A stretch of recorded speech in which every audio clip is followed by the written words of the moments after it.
Hello നമസ്കാരം, welcome back to mad united football. ഇന്ന് നമ്മളിവിടെ ചർച്ച ചെയ്യാൻ പോകുന്നത് ട്രാൻസ്ഫർ ടോക്സ്. എനിക്ക് തോന്നുന്നു നമ്മുടെ ഇടയിൽ ഒട്ടുമിക്ക ആൾക്കാർക്കും ഇഷ്ടപ്പെട്ടുള്ള ഒരു ടോപ്പിക്കാണ് ട്രാൻസ്ഫർ ടോക്സ്. ബിക്കോസ് ഈ ഒരു സമയത്താണ് നമുക്ക് ഇഷ്ടപ്പെട്ട പ്ലെയേഴ്സിനെ ടീമിൽ കൊണ്ടുവരാൻ അതിനെക്കുറിച്ചുള്ള ചർച്ചകളും അതിനെക്കുറിച്ചിട്ടുള്ള ഡീലും കാര്യങ്ങളൊക്കെ സംസാരിക്കപ്പെടുന്നത്. അതുകൊണ്ട് ട്രാൻസ്ഫർ ടോക്സ് എപ്പോഴും പല ആൾക്കാർക്കും വളരെ കൗതുകത്തോടുകൂടി കേട്ടുകൊണ്ടിരിക്കുന്ന ഒരു വിഷയം തന്നെയാണ്. സോ ഇന്ന് നമ്മുടെ ചർച്ചയിൽ വരാൻ പോകുന്നത് പറഞ്ഞാൽ രണ്ട് കാര്യങ്ങളാണ്. Mainly 2 players. പിന്നെ അത് കഴിഞ്ഞിട്ട് 1-2 കാര്യങ്ങൾ കൂടെ ഞാനിന്ന് ഡിസ്കസ് ചെയ്യുന്നതായിരിക്കും. എനിക്കറിയാം ജനുവരി ട്രാൻസ്ഫർ വിൻഡോ ഓപ്പൺ ആവാനായിട്ട് ഇനിയും 2 മാസം ബാക്കിയുണ്ട്. പക്ഷേ എന്നിരുന്നാലും ചർച്ചകളൊക്കെ സജീവമാണ്. നമ്മൾ ഏത് പ്ലെയേഴ്സിനെ എടുക്കണം എന്നൊക്കെയുള്ള ചർച്ചകൾ ഓൾറെഡി തുടങ്ങി കഴിഞ്ഞിരിക്കുകയാണ്. സോ അതിനു മുമ്പ് എനിക്ക് ആദ്യമായിട്ട് പറയാനായിട്ടുള്ളത്, എൻ്റെ ഈ ചാനൽ വാച്ച് ചെയ്ത് നിങ്ങൾ ആരെങ്കിലും ഈ ചാനലിലോട്ട് സബ്സ്ക്രൈബ് ചെയ്തിട്ടില്ലെങ്കിൽ I request you to consider subscribing to my channel and pressing the bell button so that you will not miss any updates. Okay, so നമുക്ക് നമ്മുടെ ചർച്ചയിലേക്ക് കയറാം. മാഞ്ചസ്റ്റർ യുണൈറ്റഡിൻ്റെ സമ്മർ ട്രാൻസ്ഫർ വിൻഡോയിൽ നമ്മുടെ ഫോർവേഡ് ലൈൻ ശക്തിപ്പെടുത്തി. അതിൻ്റെ അകത്ത് 3 പുതിയ പ്ലെയേഴ്സിനെ കൊണ്ടുവന്നു: എംബൂമോ, സെസ്കോ, മത്തിയാസ് കുന്യ. അപ്പം ഇവര് 3 പേരും അത്യാവശ്യം നല്ല രീതിയിലുള്ള പെർഫോമൻസ് കാഴ്ചവെച്ച് തുടങ്ങിയിരിക്കുന്നു. എംബൂമോ പ്രത്യേകിച്ചാണെങ്കിൽ ഗോൾ സ്കോർ ചെയ്യും, പിന്നെ ടീമിന് അസിസ്റ്റ് കൊടുക്കുന്നതിലൊക്കെ ആണെങ്കിൽ നല്ല രീതിയിൽ മുന്നോട്ട് പോയി. പിന്നെ മത്തിയാസ് കുന്യ ടീമിൻ്റെ ഒരു ബാലൻസ് കൊണ്ടുവരുന്നതിൽ നല്ല രീതിയിൽ ഹെൽപ്പ് ചെയ്യുന്നുണ്ട്. സെസ്കോ ആണെങ്കിലും ഓൾറെഡി 2 ഗോളൊക്കെ സ്കോർ ചെയ്തിട്ട് ടീമിനെ ഹെൽപ്പ് ചെയ്യുന്നുള്ള രീതിയിൽ മുമ്പോട്ട് പോയിക്കൊണ്ടിരിക്കുകയാണ്. അപ്പോൾ നമ്മുടെ ഫ്രണ്ട് ലൈൻ ഓൾറെഡി സെറ്റാണ്. ഇനി അടുത്തത് നമ്മൾ നോക്കുന്നത് വെച്ചാൽ സ്ട്രെങ്തൻ ചെയ്യാനായിട്ട് നമ്മുടെ മിഡ്ഫീൽഡാണ്. അപ്പോൾ കഴിഞ്ഞ സമ്മർ ട്രാൻസ്ഫർ വിൻഡോയിൽ ഏറ്റവും അവസാനമാണ് നമ്മൾ 1-2 മിഡ്ഫീൽഡേഴ്സിനെ ട്രൈ ചെയ്തിട്ട്, പക്ഷേ അത് നടക്കാതെ പോയി. അപ്പോൾ ഇപ്പോൾ ട്രാൻസ്ഫർ വിൻഡോ വരുന്ന സമയത്ത് നമ്മൾ 1-2 പ്ലെയേഴ്സിനെ നമ്മൾ നോക്കുന്നുണ്ട് എന്നുള്ള റിപ്പോർട്ടുകളാണ് ഏറ്റവും അവസാനം പുറത്തു വരുന്നത്. ഫ്ലോറിയൻ പ്ലെറ്റൻബർഗ്, പ്ലെറ്റി ഗോൾ ഓഫ് സ്കൈ ജർമ്മനിയും പിന്നെ ഫാബ്രിസിയോ റൊമാനോ കഴിഞ്ഞ ദിവസങ്ങളിൽ റിപ്പോർട്ട് ചെയ്തു ദറ്റ് മാഞ്ചസ്റ്റർ യുണൈറ്റഡ് ഇതണക്ക് ആഞ്ചലോ സ്റ്റില്ലറിനെ നോക്കുന്നുണ്ട് എന്നുള്ളൊരു റിപ്പോർട്ട് വന്നിട്ടുണ്ടായിരുന്നു. സോ എനിക്ക് തോന്നുന്നു ആഞ്ചലോ സ്റ്റില്ലറിൻ്റെ കാര്യം എടുത്ത് നോക്കിക്കഴിഞ്ഞാൽ ജാനുവരിയിൽ മിക്കവാറും അതൊരു ഡൗട്ട്ഫുൾ ആയിട്ടുള്ളൊരു കാര്യമായിരിക്കും. കാരണം സ്റ്റില്ലർ ഓൾറെഡി സ്റ്റുട്ട്ഗാർഡുമായിട്ട് കമ്മിറ്റഡ് ആണ്. ഈ ഒരു സീസൺ മുഴുവനും നിൽക്കും എന്നുള്ളൊരു കമ്മിറ്റ്മെൻറ്റ് ആഞ്ചലോ സ്റ്റില്ലറിനുണ്ട്. പക്ഷേ he is open to a move in the next season.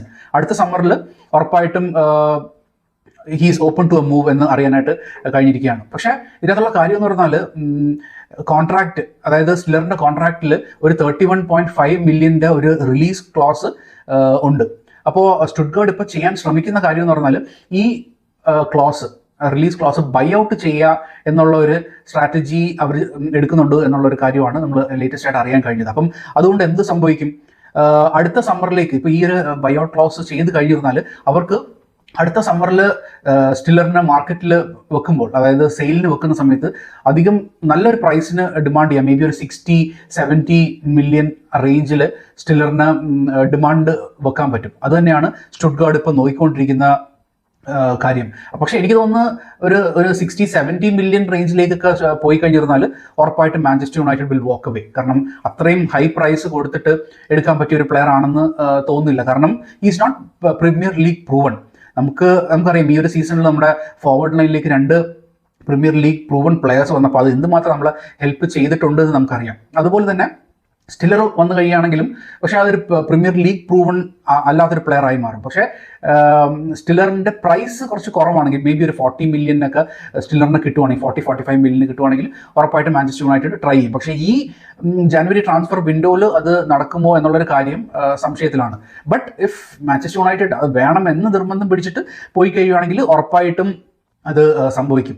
പിന്നെ നമ്മുടെ കാര്യം നോക്കിക്കഴിഞ്ഞാൽ in the summer we are going to need 2 midfielders. കാരണം കസമീറോ മിക്കവാറും പോകും എന്നുള്ളൊരു ന്യൂസാണുള്ളത്. അതിൻ്റെ കൂടെ ബ്രൂണോയും പോകും എന്നുള്ളതുണ്ട്. അപ്പം already we are losing out on 2 main players. അപ്പം ആ ഒരു പൊസിഷനിലേക്ക് വരാനായിട്ട് 2 മിഡ്ഫീൽഡേഴ്സിന് നമുക്ക് ആവശ്യമുണ്ട്. അപ്പം ആഞ്ചലോ സ്റ്റില്ലർ ആണോ, പിന്നെ അതല്ലാതെ നമുക്ക് വേറെയും ഓപ്ഷൻസ് ഉണ്ട്. നമ്മൾ ബലേബനെ കുറിച്ചിട്ട് കേട്ടു, പിന്നെ ആഡം വാട്ടൺ ഉണ്ട്, പിന്നെ എലിയട്ട് ആൻഡർസൺ. ഇപ്പം ഇവരെല്ലാവരും മാഞ്ചസ്റ്റർ യുണൈറ്റഡ് നോട്ട് ഇട്ടിരിക്കുന്ന പ്ലെയേഴ്സാണ്. ഈ ഒരു 4 പ്ലെയേഴ്സ് മെയിൻലി അടുത്ത സീസണിലേക്ക് നമ്മൾ 2 മിഡ്ഫീൽഡേഴ്സിൻ്റെ അകത്ത് ഇവർ 4 പേരിൽ ഒരാൾ കൊണ്ടുവരും എന്നുള്ളതാണ് നമുക്ക് അറിയാൻ കഴിയുന്നത്. അപ്പം അങ്ങനെ വന്നു കഴിയുമ്പോൾ നമ്മുടെ കോബി മെയിനൂടെ കാര്യം എന്താകും എന്നുള്ളൊരു ചർച്ചയ്ക്ക് എടുക്കേണ്ട ഒരു വിഷയമാണ്. കാരണം ഓൾറെഡി കോബി മെയിനൂന് ഇപ്പം തന്നെ ടൈം കിട്ടുന്നില്ല, ടീമിൽ മെയിൻ ലെവലിലില്ല. ലാസ്റ്റൊക്കെ ആണെങ്കിൽ ഒരു 5-10 മിനിറ്റ്സ് ഒക്കെയാണ് കളിക്കാനായിട്ട് കൂടുതൽ കിട്ടുന്നത്, പ്രത്യേകിച്ച് ബ്രൂണോയുടെ പൊസിഷൻ കീപ്പ് ചെയ്യുമ്പോഴുള്ള സമയത്ത്. അപ്പോൾ അടുത്ത സീസണിൽ ബ്രൂണോ പോവുകയാണെങ്കിൽ ഉറപ്പായിട്ടും ആ ഒരു പൊസിഷനിലേക്ക് കോബി മെയ്നു വരണം എന്നുള്ള ഒരു കാര്യമാണ്. പക്ഷേ if Bruno stays then definitely Manchester United will have to sell Kobbie Mainoo. അപ്പോൾ അങ്ങനത്തെ ഒരു അവസ്ഥയാണ് നമുക്ക് ഇപ്പം ഉള്ളത്. പിന്നെ ഒരു കാര്യം പറഞ്ഞാൽ നമ്മൾ ഈ ഒരു പ്ലെയറിനെ കൊണ്ടുവന്നിട്ട് അമർമൻ്റെ ഒരു കാര്യമാണ്, ഓൾറെഡി കെസമീറോ ആയിട്ട് സെറ്റാണ്. അപ്പം കെസമീറോനെ തന്നെ കളിപ്പിക്കുക എന്നുള്ള ഒരു നിർബന്ധം ഒഴിച്ചിട്ട് ഈ ഒരു പുതിയ പ്ലെയറിനെ കൊണ്ടുവന്നു കഴിഞ്ഞാൽ he should be playing in the starting 11. ഇല്ലെങ്കിൽ ഈ ഒരു പ്ലെയറിനെ കൊണ്ടുവന്നിട്ട് കാര്യമില്ല. ബിക്കോസ് നമ്മുടെ ടീമിനെ അത് കുറച്ചുകൂടെ എൻഹാൻസ് ചെയ്യുക എന്നുള്ള നിലയ്ക്കായിരിക്കും പുതിയൊരു പ്ലെയർ വരേണ്ടത്. അപ്പോൾ ആഞ്ചലോ സ്റ്റീലർ വന്നു കഴിഞ്ഞാൽ ഉറപ്പായിട്ടും അത് പ്ലേയിങ് ലെവലിൽ തന്നെ വരണം എന്നുള്ള ഇതാണ്. അപ്പോൾ നിങ്ങൾ എന്താണ് പറയുന്നത്? Like what do you think? ഇപ്പം ആഞ്ചലോ സ്റ്റീലറിന് ഈ ഒരു ജനുവരി ട്രാൻസ്ഫറിൽ നമുക്ക് കൊണ്ടുവരാൻ പറ്റുമോ? അല്ലെങ്കിൽ അങ്ങനെ കൊണ്ടുവന്നാൽ തന്നെ will he B starting in the playing 11? Okay, so എന്താണ് നിങ്ങൾക്ക് തോന്നുന്നത് എന്നുള്ളൊരു അഭിപ്രായം please leave it in the comments. Okay, so ഇതൊരു ഓപ്പൺ ഡിസ്കഷൻ നടത്തുന്ന ഒരു പ്ലാറ്റ്ഫോമാണ്. സോ ഉറപ്പായിട്ടും നിങ്ങളുടെ അഭിപ്രായങ്ങളാണ് ഇവിടെ മെയിനായിട്ട് വാല്യൂ ചെയ്യുന്നത്. So everybody will have their opinion, but എല്ലാവരുടെയും ഒപ്പീനിയൻസിന് വാല്യൂ കൊടുക്കുന്ന ഒരു പ്ലാറ്റ്ഫോമാണ് നമ്മുടെ. So please give your valued opinion here. So രണ്ടാമത്തെ പ്ലെയർ മെയിൻലി നമ്മളിപ്പോൾ ഇന്നലെ രാത്രി കേട്ട ന്യൂസ് അനുസരിച്ച് ഒരു റിപ്പോർട്ട് വരുന്നുണ്ട്. There is a story developing that Manchester United are eyeing for Conor Gallagher. നമുക്കറിയാം കോണർ ഗാലഗർ ചെൽസിക്ക് വേണ്ടിയിട്ട് ഒരു 2 സീസൺ മുമ്പ് വരെ കളിച്ചുകൊണ്ടിരുന്ന പ്ലെയർ ആണ്. Like very energetic midfield player ആണ്. അപ്പോൾ ഗാലഗർ ഇപ്പോൾ അത്ലറ്റിക്കോ മാഡ്രിഡിന് കളിച്ചുകൊണ്ടിരിക്കുന്നു. അപ്പം അത്ലറ്റിക്കോ മാഡ്രിഡിൻ്റെ ടീമിൽ കഴിഞ്ഞ 14 ഗെയിമിലായിട്ട് 2 ഗെയിംസ് മാത്രമേ ഗാലഗർ ഓപ്പൺ ചെയ്തിട്ടുള്ളൂ, അതായത് സ്റ്റാർട്ടിംഗ് 11 കളിച്ചിട്ടുള്ളൂ. അതിൻ്റെ കൂട്ടത്തിൽ തന്നെ ഒരു ഗെയിം മാത്രമേ ഫുൾ 90 മിനിറ്റ്സ് കളിച്ചിട്ടുള്ളൂ. അപ്പോൾ ബാക്കിയുള്ള ഗെയിംസിൻ്റെ അകത്തൊക്കെ സബ്സ്റ്റിറ്റ്യൂട്ട് ആയിട്ടും ഒക്കെയാണ് കളിച്ചുകൊണ്ടിരിക്കുന്നത്. സോ അത് ആ ഒരു റീസൺ കാരണം ഗാലഗർ അൺസെറ്റിൽഡ് ആണ് എന്നുള്ളൊരു ന്യൂസാണ് നമുക്ക് കേൾക്കാൻ കഴിയുന്നത്. അപ്പം പ്രത്യേകിച്ച് ഈ വരുന്നതെന്ന് പറഞ്ഞാൽ വേൾഡ് കപ്പ് ഇയർ ആണ്. വേൾഡ് കപ്പ് ഇയർ വരുമ്പോൾ ഈ പ്ലെയേഴ്സ് അവർക്ക് ഗെയിം ടൈം കിട്ടുന്നില്ലെങ്കിൽ ഉറപ്പായിട്ട് വേറൊരു ടീമിൽ പോയിട്ട് അതിന് വേണ്ടിയിട്ട് ഗെയിം ടൈമിന് ശ്രമിക്കുക എന്നുള്ള രീതിയിലേക്കായിരിക്കും പോകുന്നത്. സോ മാഞ്ചസ്റ്റർ യുണൈറ്റഡ് ഗാലഗറിനെ ട്രൈ ചെയ്യുന്നുണ്ട് എന്നൊരു റിപ്പോർട്ടും നമ്മൾ കേൾക്കാനിടയായി. നമുക്കറിയാം കഴിഞ്ഞ സമ്മർ വിൻഡോയുടെ ലാസ്റ്റ് ഡേ മാഞ്ചസ്റ്റർ യുണൈറ്റഡ് ഇത് ഈ ഒരു ലോൺ ട്രാൻസ്ഫറിന് വേണ്ടിയിട്ട് ശ്രമിച്ചു ഗാലഗറിന്. പക്ഷേ എന്തോ കാരണങ്ങളാൽ അത് നടന്നിട്ടില്ല, അത് ഫൈനലി റിജക്റ്റ് ആവുകയാണ് ചെയ്തത്. പക്ഷേ ഇപ്പോൾ ജനുവരി ട്രാൻസ്ഫർ വിൻഡോ ആയപ്പോൾ വീണ്ടും ആ സെയിം ട്രാൻസ്ഫർ ന്യൂസ് കേൾക്കാനിടയായി. അപ്പോൾ എനിക്ക് തോന്നുന്നു ഇതൊരു ഒരു ബെറ്റർ ആയിട്ടുള്ള ഡീലായിരിക്കും. കാരണം പ്രത്യേകിച്ച് ഇതൊരു ലോൺ ഡീലാണെങ്കിൽ മാഞ്ചസ്റ്റർ യുണൈറ്റഡിന് നല്ല രീതിയിൽ ഹെൽപ്ഫുൾ ആകുന്ന ഒരു ഡീലായിരിക്കും കോണർ മെഗ്രഗറിൻ്റെ. സോറി കോണർ മെഗ്രഗർ അല്ല, കോണർ ഗാലഗർ. മെഗ്രഗർ എവിടെ കിടക്കുന്നു, ഗാലഗർ എവിടെ കിടക്കുന്നു. So United has had A momentum. ഈ കഴിഞ്ഞ 2 കളി അടുപ്പിച്ച് ജയിച്ചിട്ട് പിന്നെ ആദ്യത്തെ തോൽവികൾക്ക് ശേഷം ഈ 2 കളിയൊക്കെ ജയിച്ച് കഴിഞ്ഞിട്ട് നമ്മളൊരു മൊമെൻറ്റം ഉണ്ടാക്കിയെടുത്തിരിക്കുകയാണ്. അപ്പം ഉറപ്പായിട്ടും ഈ ഒരു പ്ലെയറിനെ കൊണ്ടുവരിക എന്നുള്ളത് നമ്മുടെ യൂറോപ്യൻ പ്ലേസസിൻ്റെ ഒരു സ്ലോട്ടിന് വേണ്ടിയിട്ട് നമ്മൾ ശ്രമിക്കുന്ന ഈ ടൈമിൽ വളരെ ഇമ്പോർട്ടൻ്റ് ആയിരിക്കും. കാരണം 4th പൊസിഷൻ കിട്ടിയാലേ നമുക്ക് ചാമ്പ്യൻസ് ലീഗ് കളിക്കാൻ പറ്റത്തുള്ളൂ. അപ്പം ഇങ്ങനൊരു പ്ലെയർ വരുമ്പോൾ, അതായത് ടോപ്പ് ക്ലബ്ബിൽ കളിച്ച എക്സ്പീരിയൻസ് ആണ്. അതായത് പ്രത്യേകിച്ച് അത്ലറ്റിക്കോന് വേണ്ടി കളിക്കുന്നു, ചെൽസിക്ക് വേണ്ടി കളിച്ചു. അപ്പം അത്രയും ഒരു ടോപ്പ് ലെവൽ പ്ലെയർ ജനുവരി ട്രാൻസ്ഫർ വിൻഡോയിൽ നമ്മുടെ ടീമിലേക്ക് എത്തുമ്പോൾ അത് നമുക്ക് നല്ല രീതിയിലൊരു ബൂസ്റ്റപ്പ് ആവും for a champions league spot. പിന്നെ പ്രത്യേകിച്ച് ഇങ്ങനത്തെ ഒരു പ്ലെയർ വരുമ്പോൾ എന്ന് വെച്ച് കഴിഞ്ഞാൽ വേൾഡ് കപ്പിന് വേണ്ടിയിട്ട് കളിക്കുമ്പോൾ വേൾഡ് കപ്പ് ടീമിലേക്ക് എത്താൻ വേണ്ടിയിട്ടായിരിക്കും ഗാലഗർ മെയിനായിട്ട് ശ്രമിക്കുന്നത്. കാരണം ഓൾറെഡി അത്ലറ്റിക്കോയിൽ അധികം ഗെയിം ടൈം കിട്ടുന്നില്ല. അപ്പം മാഞ്ചസ്റ്റർ യുണൈറ്റഡിലോട്ട് വന്നു കഴിഞ്ഞിട്ടുള്ള ഗുണം എന്ന് പറയുന്നത് ടീമിലേക്ക് കയറണം, അതായത് വേൾഡ് കപ്പ് ടീമിലേക്ക് കയറേണ്ട ഇതിൽ വരുമ്പോൾ ഉറപ്പായിട്ടും he will give us maximum. ഓടി കളിച്ച് ആ ഫുൾ എനർജി മെയിൻറ്റെയിൻ ചെയ്ത് കളിക്കുന്നതിൽ പ്രത്യേകിച്ച് ഗാലഗറിന് ഒരു കഴിവുള്ള ഒരു പ്ലെയറാണ്. അപ്പോൾ അത് ഒരു ഡബിൾ ലെവലിലേക്ക് കാണിച്ചു കഴിഞ്ഞിരുന്നാൽ മാഞ്ചസ്റ്റർ യുണൈറ്റഡിനാണ് അത് ഏറ്റവും കൂടുതൽ ഹെൽപ്ഫുൾ ആകാൻ പോകുന്നത്.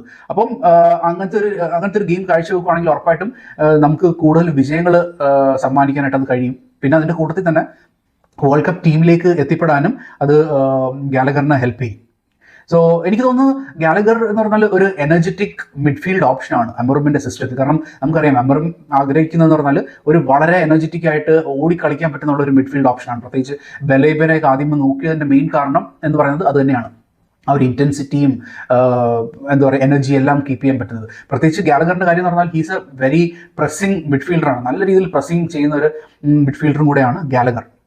പിന്നെ he's A premier league proven player. അപ്പം രണ്ട് കാര്യങ്ങൾ പറഞ്ഞാൽ he can play number 8 and number 6, രണ്ട് പൊസിഷൻസിൽ കളിക്കാൻ കേപ്പബിൾ ആയിട്ടുള്ള ഒരു പ്ലെയർ ആണ് ഗാലഗർ. അപ്പം ഗാലഗർ വരുന്നതോടുകൂടി എനിക്ക് തോന്നുന്നു കാസമീറോയ്ക്ക് അല്ലെങ്കിൽ ഉഗാർട്ടെ ഇവരുടെ രണ്ടുപേരുടെയും പൊസിഷനിൽ ഗാലഗറിന് വരാൻ പറ്റും. And he can take the number 1 spot in the playing 11 in the midfielder role. അത് തന്നെയാണ് എനിക്ക് തോന്നുന്നത്. പിന്നെന്താ പറയുക, ഇപ്പം മെയിനായിട്ട് നമുക്ക് മിഡ്ഫീൽഡ് ഓപ്ഷൻസ് ഈ രണ്ട് കാര്യങ്ങളാണ് ഉള്ളത്. പിന്നെ നമ്മൾ വീണ്ടും കേൾക്കുന്ന ന്യൂസ് എന്ന് പറയുന്നത് കാർലോസ് ബലേബയുടെ കാര്യം. അപ്പം കാർലോസ് ബലേബയുടെ ക്യാമ്പ് ഓൾറെഡി ഇത് കണക്ക് ബ്രൈറ്റനുമായിട്ടുള്ള ഒരു ഡിസ്കഷനിലേക്ക് ഏർപ്പെടാൻ പോകുന്നു എന്നുള്ളൊരു ന്യൂസ് വരുന്നുണ്ട്. അതായത് ബലേബയുടെ ട്രാൻസ്ഫറിനെ കുറിച്ചിട്ട്. And Brighton, they are looking for 100 million for Baleba, and that would be a difficult deal. എനിക്ക് തോന്നുന്നു ഇപ്പോൾ ജാനുവരിയിൽ എന്തായാലും അവർ അത് ചെയ്യുമെന്ന് തോന്നുന്നില്ല. പക്ഷേ ബലേബ കഴിഞ്ഞ ഗെയിംസിലൊക്കെ ആണെങ്കിൽ സബ്സ്റ്റിറ്റ്യൂട്ടഡ് ആയിട്ട് പോയി. അപ്പോൾ അതിൻ്റെ ഒരു ഫ്രസ്ട്രേഷനും കാര്യങ്ങളൊക്കെ നിലനിൽക്കുന്നു എന്നുള്ളതാണ് ന്യൂസ് വരുന്നത്. അപ്പോൾ ഉറപ്പായിട്ടും he might try to move out in January അല്ലെങ്കിൽ ഇൻ ദ സമ്മർ. അത് തന്നെയായിരിക്കും ബലേബ ട്രൈ ചെയ്യുന്നത്. അപ്പം ബലേബയുടെ ക്യാമ്പ് ഓൾറെഡി ബലേബന ടീമിൽ നിന്ന്, അതായത് ബ്രൈറ്റിൽ നിന്ന് മാറി പുതിയൊരു ടീമിലേക്ക് പോകാനായിട്ടുള്ള ഒരു സാധ്യതയ്ക്ക് വേണ്ടിയിട്ട് ശ്രമിക്കുന്നുണ്ട് എന്നുള്ളത് ന്യൂസ് കേൾക്കുന്നു. പിന്നെ നമ്മുടെ വേറൊരു പ്ലെയർ നമ്മുടെ മൈൻഡിലുള്ളതെന്ന് പറഞ്ഞാൽ എലിയട്ട് ആൻഡർസൺ ഫോറസ്റ്റ് ഇപ്പോൾ എന്തായാലും ഫോറസ്റ്റിന് പുതിയ കോച്ചിനെയും കാര്യങ്ങളൊക്കെ കൊണ്ടുവന്നു, നുനോനെ കൊണ്ടുവന്നിട്ടുള്ള ഇതാണ്. അപ്പോൾ ഫോറസ്റ്റ് എനിക്കറിയത്തില്ല ഈ വർഷം റെലിഗേറ്റഡ് ആകാനായിട്ടും സാധ്യതയുള്ള ഒരവസ്ഥയിൽ നിൽക്കുകയാണ്. അപ്പം ഇൻ ദാറ്റ് കേസ് എലിയട്ട് ആൻഡർസണിനെ ചിലപ്പോൾ അവർക്ക് വിൽക്കേണ്ടി വരും. അപ്പം അവിടെ ഓൾറെഡി ഒരു 72 million pounds റേറ്റാണ് ആ ഒരു റേറ്റ് എലിയട്ട് ആൻഡർസണിന് വെച്ചിരിക്കുന്നത് എന്നുള്ളതാണ് news. So not sure if Manchester United will be paying that price 72 million for Anderson. പക്ഷേ അതൊരു സമ്മർ സൈനിങ് ആയിട്ട് തന്നെയായിരിക്കും. ആ സെയിം ടൈമിൽ തന്നെയാണ് ആഡം വാട്ടറിനും ഉള്ളത്. അപ്പോൾ ഇവരെല്ലാവരും എനിക്ക് തോന്നുന്നൊരു സമ്മർ സൈനിങ്ങിനാണ് മാഞ്ചസ്റ്റർ യുണൈറ്റഡ് നോക്കുന്നത്. കാരണം അപ്പോഴേക്കാണ് മാഞ്ചസ്റ്റർ യുണൈറ്റഡിൻ്റെ ഫണ്ട്സും കാര്യങ്ങളൊക്കെ അവൈലബിൾ ആകത്തുള്ളൂ. പക്ഷേ എനിക്ക് തോന്നുന്നു ഈ ഒരു ജനുവരി ട്രാൻസ്ഫർ വിൻഡോയിൽ നടക്കാൻ സാധ്യതയുള്ള ട്രാൻസ്ഫർ ഉറപ്പായിട്ടും കോണർ ഗാലഗറിൻ്റെ തന്നെയായിരിക്കും. കാരണം അത്ലറ്റിക്കോ ടീമിൽ മെയിൻ ടീമിൽ കളിക്കുന്നുമില്ല, and he wants to play in the World Cup. So he will try to push for move in January itself. And Manchester യുണൈറ്റഡിലോട്ട് ആക്കുമ്പോൾ ഹി വിൽ ബി ഇൻട്രസ്റ്റഡ്. കാരണം ഇതൊരു പുതിയൊരു പ്രോജക്റ്റാണ്. അണ്ടർ അമറും they are trying to do better. ലിവർപൂളായിട്ടുള്ളൊരു ഗെയിമും ഒക്കെ കഴിഞ്ഞിട്ടില്ലെങ്കിലും there is hope within the fan base and within the team, within the players, everybody. So ആ ഒരു ടീമിലേക്ക് ഉറപ്പായിട്ടും ഗാലഗറിന് വരാനായിട്ടൊരു താല്പര്യം ഉണ്ടാവും. And he will be eyeing for a World Cup spot. So മെയിനായിട്ട് നമ്മുടെ ഇത് തന്നെയാണ് നമ്മുടെ ട്രാൻസ്ഫർ ടോക്കിൽ ഇന്ന് നമുക്ക് പറയാനുള്ളത്. So what do you think? നിങ്ങൾക്ക് തോന്നുന്നുണ്ടോ ജാനുവരിയിൽ നമ്മൾ മെയിനായിട്ടുള്ള ട്രാൻസ്ഫർ വരും? ഇപ്പം സമ്മർ സൈനിങ്ങിൽ വെച്ചിരിക്കുന്ന ഏതെങ്കിലും ഒരു ട്രാൻസ്ഫർ ജാനുവരിയിൽ തന്നെ വരുമോ, അല്ലെങ്കിൽ മാക്സിമം പ്ലെയേഴ്സ് അല്ലെങ്കിൽ നമ്മുടെ മെയിൻ ട്രാൻസ്ഫേഴ്സ് എല്ലാവരും സമ്മറിൽ തന്നെ വരുമോ എന്നുള്ളത് ഒരു നിങ്ങൾ എഴുതി അറിയിക്കുക. And also if it doesn't happen, എനിക്ക് തോന്നുന്നു പറഞ്ഞാൽ ഇപ്പം ഈ ഒരു ട്രാൻസ്ഫേഴ്സ് നമ്മുടെ മെയിൻ ടാർഗറ്റ്സ് നടന്നിട്ടില്ലെങ്കിൽ ഉറപ്പായിട്ടും നമ്മുടെ അക്കാഡമിയിൽ നിന്നുള്ള പ്ലെയേഴ്സിനെ പരീക്ഷിക്കാനുള്ളൊരു സാധ്യതയും കാണുന്നുണ്ട്. അപ്പം അങ്ങനെ നോക്കിക്കഴിഞ്ഞാൽ സെക്കു കോണയും പിന്നെ ജിമ്മി ത്വേറ്റ്സിനൊക്കെ ഈ ഒരു ടൈമിൽ സാധ്യതയുണ്ട്. ഇവർ രണ്ടുപേരും നല്ല പ്ലെയേഴ്സാണ്, അക്കാഡമിയിൽ ഇപ്പോൾ കളിച്ചുകൊണ്ടിരിക്കുന്ന പ്ലെയേഴ്സാണ്. അപ്പോൾ ഉറപ്പായിട്ടും ഇതിൽ ഒരു പ്ലെയറിനെ നമ്മൾ മെയിൻ ടീമിലേക്ക് കൊണ്ടുവരാനായിട്ടുള്ള സാധ്യതയും കാണുന്നുണ്ട്. So what do you think about this transfer window that is coming? And ഏതൊക്കെ പ്ലെയേഴ്സ് ആയിരിക്കും നമ്മൾ മാക്സിമം ടീമിലേക്ക് കൊണ്ടുവരാനായിട്ട് ശ്രമിക്കുക എന്നുള്ളത് എഴുതി അറിയിക്കുക. Please leave in the comments. And ഞാൻ പറഞ്ഞതുപോലെ നിങ്ങൾ ആരെങ്കിലും